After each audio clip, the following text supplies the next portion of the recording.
idza nabatat bi nafsiha, bila mana pohon tumbuh dengan sendirinya. Kalau seandainya ada pohon tumbuh dengan sendirinya, maka kata Imam Syahadakoh tidak akan bisa berbuah. Ada pohon kan dulu banyak banget pohon cabai siapa yang nggak tahu tai siapa tadi berak di sini ya. Jadi dulu kan begitu pohon tomat pun cabai, nggak kena anak. Ternyata tumbuh. Wah ini siapa nih? Itu kalau dulu begitu, karena masih banyak biasa. Kalau dulu masih banyak tanah, di mana aja orang berak. Asal dia berak tumbuh cabai, tumbuh tomat, gitu. Seandainya dia berbuah juga, kalau seandainya dia berbuah, maka fa'inna samarataha, sesungguhnya buahnya bighairi lazzatin minal ilm. Artinya kalau ada orang bisa tanya nggak buruk, tetap ilmunya nggak lezat, nggak enak. Kenapa nggak enak ilmunya? Karena di dalam syarat daripada ilmu itu harus mutasil. Syarat dari punya ilmu itu harus punya guru. Syarat dari punya itu harus bersanad. Al-isnad minad-din. Sanad adalah bagian dari agama. Makanya hari ini kita ngaji, mudah-mudahan ada murid, ada guru. Nah, saya kagak bisa dipanggil guru kalau ada murid. Murid kagak bisa dipanggil murid kalau ada guru. Kita saling berkaitan. Kata Allah, Iqra bismi rabbikal ladzi khalaqal insana min 'alaq. Jadi saling berhubungan. Jadi saya yang punya, yang dikatipin ilmu dikit ya jangan sombong, karena ternyata kalau saya nggak punya murid dia gila dari mana itu Ustaz ya. Lama kali gilanya ngomong sendiri sih.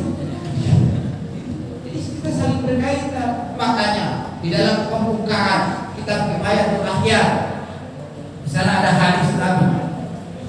Man talabal ilma liyumariya bihi sufaha aw yukassira bihi ulama aw yasrifahu bihan nas falyatabawwa maq'adahu minan nar. Man talabal ilma, siapa yang nyari ilmu? Dia nyari ilmu, ya nyari ilmu. Dia ngaji, iya ngaji.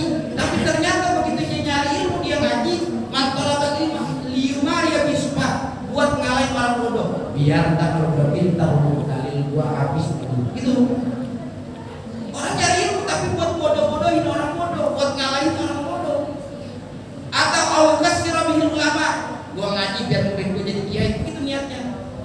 Aw yasrifahu duhan nasi lain, biar orang pada ke kita cium tangan bolak-balik. Kalau dipanggil kiai marah, maka pal yang tahu bahwa ada benar, maka tempatnya adalah di neraka. Dalam kitab karena Syekh Nawawi, syarat daripada kitab Hidayatul Azkiyah, nama kitabnya Kifayatul Azkiyah, Kifayatul Azkiyah wa Minhajul Asfiyah. Di sana kata ulama apa? La tatlubil manzilata indallah wa anta tatlubil manzilata indannas. Jangan pernah minta derajat tinggi di hadapan Allah, tapi ternyata ente masih ngemis-ngemis derajat di hadapan manusia. Jadi kita masih pengen dipanggil ustaz, pengen dipanggil kiai, pengen dipanggil ulama, pengen dipanggil orang pintar. Ternyata mau Allah minta, tapi ternyata manusia masih nulis dengan tetap ilmu itu ya fa'illahu alladziina aamanu minkum walladziina utul ilma. Jadi syarat pengen kita benar, syarat biar ilmu manfaat satu dengan ini. Hadirin kaum muslimin rahimahullah. Jadi hari ini, kalau hari ini Al-Karomah ulang tahun, selamatan, ini namanya rasa syukur gitu. Jadi kalau misalkan bapak alhamdulillah orang tua sini mendukung, ngasih air, ngasih ini, mudah-mudahan ini sedekah kita terima Allah. Namun saya pribadi, semua yang hadir di sini tanpa dukungan orang tua tidak ada apa-apanya, tanpa dukungan orang tua dan para guru, para asatidz kamu tidak ada apa-apanya. Karena ternyata yang membuat berkah itu adalah doa orang lain. Sampai di kuburan aja, kuburan Pak, baca karangan guru saya, Kiai Ali Maksud Kerapia. Beliau di sana ada satu hadis, namanya kitab Ahlus Sunnah wal Jamaah, Hujjatul Ahli Sunnah wal Jamaah. Ini kita ada orang meninggal ngasih pidyah, ada orang meninggal ngasih sedekah di masjid buat almarhum ini. Kira-kira mayit dengar kagak sih, kan gitu pertanyaan kita. Kalau kita kasih, apa kata Nabi? Mayit itu dengar, sampai mayit berdoa buat kita. Apa doanya mayit itu? Allahumma ighfir liman nawwara qabrana. Ya Allah, ighfir, ampunilah liman nawwara qabrana, bagi orang-orang yang telah memberikan terang kuburan kami. Wa basyirhum bil jannati kama basyara biha. Ya Allah, berikanlah dia kabar gembira dengan surga sebagaimana kamu memberikan kabar gembira kepada kami dengan surga. Jadi kalau misalnya kita tuh tahlilan, ngasih ini, infak buat almarhum si Anu, buat almarhum si Anu, itu didengar sama dia. Cuman bahayanya kata Allah kita nggak dengar. Kalau kita dengar semua kamu, sebenarnya doang. Makanya alhamdulillah gak dikasih. Ini menjaga orang mati kalau bisa ngomong malu ya boro-boro ngomong. Ada mungkin anaknya lu kabur. Bagusnya kita nggak dikasih dengar, tapi dia dengar. Begitu dia doa, kita nggak tahu. Tapi dia bagian aja. kalau sekali juga kita ngaji doain orang tua dan pahalanya buat kita. Kalau kita baca Quran ternyata doain, mudah-mudahan pahalanya buat itu baca Yasin. Kan kalau dalam kitab tafsir Yasin kayak Syekh Nawawi Al-Bantani, itu Yasin namanya qalbul Quran, hati Al-Quran. Maka kata Nabi, iqra'u ala mautakum Yasin. Ini hati Quran, namanya hati mah. Yang namanya hati itu udah paling pokok. Kenapa orang sunatan Yasin, orang kawinan mati Yasin cukur rambut, emang ada surat yang lain apa? Kenapa Yasin semua? Dari dulu kita nggak ada yang lain apa? Kayak Yasin, apa kayak Al-Quran biar kalau orang dari mati bang. Yasin mulu kita baca, ternyata Yasin itu hati Quran. Yang penting mah kalau anak muda demen sama orang, yang penting mah jangan dilihat hartanya, mukanya, yang penting mah hatinya. Begitu kalau perempuan. Saya mau bang, muka abang mah tawar jelek bang. Gak apa-apa, yang penting hati abang baik. Kan begitu. Hatinya yang dicari. Kalau hatinya udah kena, seluruh Quran pasti kena. Makanya bacanya Yasin karena hati itu Allah deketin perempuan, hatinya itu diambil pasti ngasih semua. Hari ini kita di sini orang tua kita ini karena hatinya udah kena sama kita. Kalau nggak kena baru kasih duit lah. Iya karena hatinya gue demen malu walaupun gue nggak ngaji itu kan begitu. Gue demen malu dia anak muda gerakannya. Tapi lagi-lagi kalau misalkan habis pengajian tiba-tiba masih ada lah orang ngaji sedikit. Udah saya sering bilang yang namanya ngaji itu pohon. Yang namanya ngaji itu pohon. Mau berbuah ke kagak yang penting punya itu dasarnya. Ngaji itu pohon, mau berbuah ke kagak yang penting punya begitu dasarnya. Jadi kalau bisa habis ngaji sih pada mencantum biarin aja lu baru 2 tahun.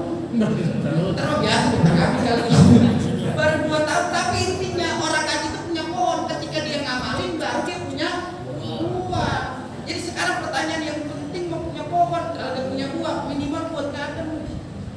Orang tua buat ngadem, ntar anaknya di akhir ada ademan dari anak yang ngaji.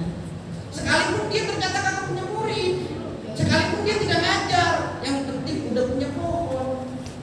Gak bakalan ada orang ngatain punya pohon lu sih, punya pohon maka lama lu siram kagak buah sekali daripada lu kagak punya pohon dan sekali. Mendingan punya pohon. Nah maka anak-anak yang hari ini, anak bapak, keluarga yang di sini, nah ini pohon kita buat nanti tanaman di akhirat. Mudah-mudahan jadi tanaman yang terakhir yang saya sampaikan adalah yang nomor terakhir bahwa pengajian yang kita dirikan pertama di dalam kitab Nasrullah karena Syekh Nawawi Al-Bantani ada satu hadis yang kadang hadis ini tidak teringat sama kita. Kata Nabi, saya di zaman ala umat yafirmu yang dan ulama wal fuqaha ayat taliyahullahu bisalas baliyatin. Nanti akan datang satu masa di mana umatku sudah tidak mau lagi dekat ulama, umatku tidak mau lagi ngaji fikih. Intinya maka kamu masuk hadis taklim tentu. Ayat taliyahullahu bisalas baliyatin. Allah akan memberikan 3 cobaan. 1, ulah yarfa'ullahu barakatan min kasbi. Allah nyabut keberkahannya dari usaha-usaha. Sekarang orang kerja bukan dikit banyak. Di zaman kita mah kita kerja paling cakep maju pedagang. Kalau orang tua saya masih di kembangan saya kalau habis pulang sekolah pasti nyiram. Lah anak sekarang bukan nyiram, kita siramin loh bangun. Kalau zaman dulu kami berkah punya anak 10, 12 itu sudah sekarang. Kerja iya. Gajian udah pasti kalau namanya dagang mah kadang punya duit, kadang nggak punya. Lah sekarang kita udah kerja pakai puyeng lagi, pakai minta orang tua banget. Jadi kalau jadi kata dekat majelis taklim, akhirnya keberkahan yang jauh dari Allah Subhanahu wa taala. Gitu. Makanya orang tua dulu makan ayam, orang tua itu saking sayangnya ayam, makan ayam itu dua. Satu, ayamnya sakit, kalau enggak orang yang sakit. Ayamnya sakit, potong dah daripada teteloan. Kalau enggak orang sakit-sakit aja daripada beli, udah potong ayam. Kalau orang sekarang mau makan ayam gampang. Gitu. Jadi keberkahan itu enggak ada ketika anak muda berusaha ini penerus bangsa. Ketika dia lagi kagak mau lagi masuk ke Islam. Satu. Yang kedua, yusallitullahu sultanan dzalima. Yang kita takutkan bukan karena apa-apa, jangan pernah nyalain, mohon maaf bahasa saya. Jangan pernah nyalain RT-nya, jangan pernah nyalain RW-nya, jangan pernah nyalain presiden. Bisa jadi umat Nabi sudah mau tidak mau lagi masuk majelis taklim. Jauh dari ulama, jauh daripada ahli fikih. Akhirnya yusallitullahu sultanan dzalima, ditempatkan pemimpin-pemimpin yang zalim. Nah, jika ada nyalain dulu. Jadi bisa jadi adanya pemimpin zalim karena orang sekarang banyak bicara, tapi ternyata tidak banyak berpraktek. Makanya kalau bahasa Nabi salamatul insan bihifdzil lisan, jaga di lidah, karena semua ada yang di lidah. Orang mati dengan kaki paling satu. Kita nih jalan kepleset mati, ya mau kepleset kemana tuh? Kepleset tanah merah, tapi hujan-hujan baru nongkrong aja mati. Satu orang, tapi ketika lidah yang mengucap salah, 1000-an orang akan mati dengan sebab lidah kita. Makanya salamatul insan bihifdzil lisan, jaga lidah kita, khusus anak-anak yang sekarang lagi ada orang tua, jaga keluarga, jangan sampai ngomong orang tua yang kagak enak. Ente yang tahu karena lagi anak kecil yang saya harus menjaga. Dengan kita mudah-mudahan keberkahan ada diberikan oleh Allah Subhanahu wa taala. Yang ketiga, yang terakhir, yakhrujuna minad dunya bighairi iman. Takutnya nanti kita wafat dengan tanpa membawa iman. Alhamdulillah subhanallah. Jadi pesan saya, terus jangan pernah menyerah karena tidak ada dasi yang paling dasar, tidak ada yang perdasi yang paling kuat kecuali majelis taklim untuk menuju kepada Allah Subhanahu wa taala. Tanpa majelis taklim kagak pernah kita rapat dengan kebaikan. Tanpa majelis taklim tidak pernah kita merapat dalam sebuah kesuksesan. Tanpa majelis taklim kagak pernah ada kebaikan yang datang di wilayah kita. Maka Rasul sering sekali Rasul halaqah dengan memandangkan dan berbicara tentang ilmu agama lewat majelis taklim. Maka majelis taklim ini terus. Ini majelis taklim Roma yang